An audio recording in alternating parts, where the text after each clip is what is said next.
I'll tell you why I'm here today, because I was a bit hesitant to be here. A very dear friend today morning had a heart attack, and he's 3 years older than me, and he happens to be my uncle. So you can imagine the emotions I was going through in the morning, and he knew I was coming tonight for this session. And the first thing he said before going into surgery, he said, make sure you go for your session, and then I want to see you and talk about how the surgery goes. So I think I want to start with it's the people who are in your life, starting with family and friends, are who help shape you and make you. And this is basically how my life started. I have a goldfish memory, so I'll only start with when I came back from school. It was my last day, done with GCEs, done with ASs, ready to go to London to study. And then I had a sit down with my father, and usually my dad is very clear with his facial expressions, so you would understand him from the way he would look at you. And he sat me down, and it was the day where we would sit and talk about my education, going to university.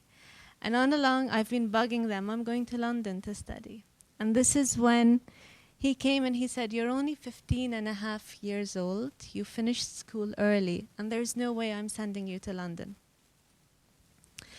Of course, when he says there's no way, it means there's no way.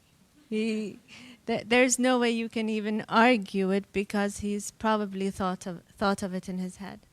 And I told him, okay, I've been to Shoifat, and you want me to send me to Al Ain University? And not out of disrespect to Al Ain University, but I've been brought up in a completely different culture. And he said, no, there's an option. There's something called the Higher Colleges of Technology. And I said, I wanted more information on it. And then he took me through the different majors they had, and none of them appealed to me. I come from a background where construction is the core of the family business. And there's no way I was going into concrete and cementing. And I remember Sheikh Nahyan called, and he said, there's a new major called mass communications. And the only thing I asked him was, does it involve maths? Because I hated maths. And he said, no, it's more to do with the media. And I said, okay, I'll take it. And I had my sisters laughing at me, because ever since I was a child, I've had my father personally mentor me, because he's done a lot of psychology into how to overcome shyness. Every time he travels, he would come back home with books on how to overcome shyness, how to talk to your peers. It's just getting out of the box. And they just started laughing, because how was someone who's so shy to even talk to her own family going to appear on TV and the media? Anyways, took it because I'm ditching maths. So we go into college. 3 years run by. Of course, I'm dreading the fact that I have to skip studying in London, but I said I might as well make the most of it. And I remember the first time I went into college, we had the first 2 classes. Then we had to go into a short break, went into the cafeteria, and I just stood at the door gobsmacked. And everyone was just passing by, and I just had my jaws open. And I picked up the phone and I called my dad, and I'm like, you won't believe this. I have never ever seen so many women under one roof. Coming from a background of co-education, and the first day of university, it was a place packed with women. I had never ever seen an assembly of all women. And he said, you'll get used to it. I said, okay. So the years go by, and internship was at Dubai TV. It was in 1996, and I remember it was the first year of the Dubai Shopping Festival.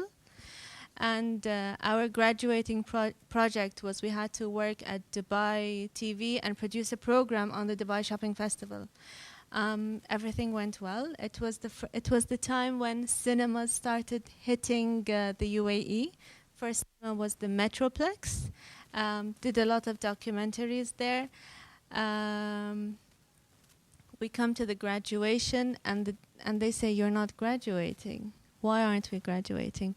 Because one of you will have to anchor the program, and it will have to go out live. Okay, back in 1996, it was unheard of a local or an Emirati woman to be appearing on TV. I remember going to the shopping malls whenever we were seen behind the camera.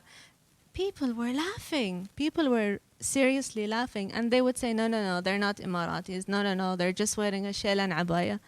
And I remember the general manager now at Dubai TV, Ali Rimethi, back then was an announcer, and he said, one of you will have to anchor it, otherwise all 8 of you will not graduate. Of course, the class started with 42 students, and we were left down with 8 students. Everyone started falling down. Families decided to change their mind because they saw that their daughters will have to start appearing into TV, media, and it was unheard of. Anyways, my Arabic was basically pidgin Arabic back then. And the program had to be anchored in Arabic. And all 7 of my colleagues didn't get permission from their families to appear on TV. So this was a turning point in my life. This is when I told Ali, I told him, my family are okay with it, but my Arabic isn't okay with it. Will it do? But the only thing I was thinking of is there's no way I'm going to spend another year in college. There was absolutely no way. I needed to get out there because then I could seek higher education in London. So it's perseverance. It's pushing yourself. Anyways, they did a wonderful job of training me, and the TV was anchored. And they said it would be a pre-recorded TV, and there would be no one in the studio. There were 400 people in the audience. It was a live program. And back then, it was the first satellite program to be aired live by an Emirati woman and the program was called Wasmiyat. And shy, pidgin Arabic, but determined. So I think there was a positive ingredient there. Anyways, program went well. It was aired. If you were to Google it or go back, just remember this was when I had my pidgin Arabic. It's not the same anymore. I think after graduating, according to my parents, I was still young. I was still 18 and a half. So college was 3 years, 18 and a half. So still they won't send me to London. I'm like, okay, what do I have to do now? And this is when Her Highness, Sheikh Jawahir, wife of the ruler of Sharjah, decided to start a cancer charity. And she said, since you're not going to London, because her daughter was in London, who happens to be a really good friend, but they had to split us apart. Different mom mentalities. So I had to stay here. And she said, you might as well do something useful. So we started the Friends of Cancer Patients. And when you're 18 and a half and you have to sit on a board which is chaired by wife of the ruler, Sheikh Ibn al-Qasimi, a lot of senior people, you're pretty much in hot water every single time you have to step into that board. And because they're very supportive, the seniors, they would give the final say to the youngest person. So this is where you'd be sitting in a board headed by prominent ladies, and then they'd say, Ameera, what do you think? Okay, I don't think, I just execute. Don't ask me, I'll just execute. And I think this is where at a very young age, 18 and a half, is when I started realizing these people will be the best mentors in my life. And it's very important for all of you to attach yourself to mentors. Friends, families, people you meet, you have to maximize on networking. I know a lot of people have a portfolio of their works, their CVs. I have a portfolio of business cards, because you never know when someone will come handy at some point in your life.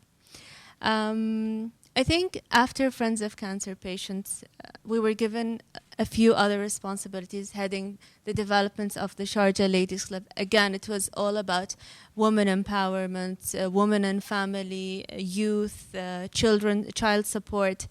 Another turning point was a little bit less than 6 years ago. If you remember the UAE federal national elections, okay, I was forced to enter. I didn't want to enter.